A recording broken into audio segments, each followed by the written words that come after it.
In today's video, I'm going to teach you how to cancel your Docusign free trial. It's a straightforward process and I'll guide you through each step to ensure you can complete it in no time. First things first, you'll want to open a web browser and navigate to Docusign's website. It's important to ensure that you're visiting the official site to avoid any security risks or potential mix-ups. Once you're on the Docusign homepage, the next step is to find the login button, often prominently displayed in the top right corner. Clicking this will prompt you to enter your login credentials. Make sure you have your email and password handy so you can log in smoothly.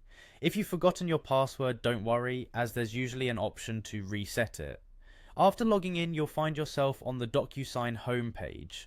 This is the central hub for managing your documents and account settings. From here, you'll want to navigate to the admin section. This is where you can access all the settings related to your account, including billing and subscription details.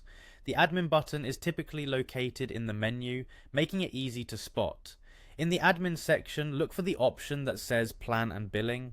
This section is crucial because it contains the specifics of your subscription details. Once you click on it, you'll enter the area where you can make changes to your plan, including cancellation. Keep in mind the interface might look slightly different based on updates, but generally these sections are labeled consistently.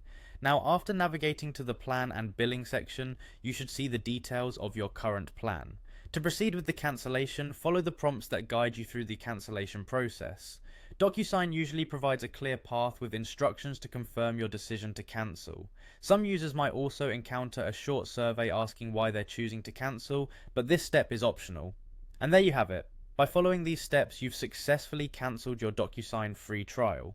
Do make sure to check your email afterwards for a confirmation of the cancellation, which typically arrives shortly after you've completed the process. Remember, if you face any issues during this process, Docusign's customer support is there to help. They can provide assistance if you run into any technical glitches or have further questions regarding your account. Thank you for watching, and I hope this tutorial was helpful. If you found it useful, please like the video and subscribe for more helpful guides like this one.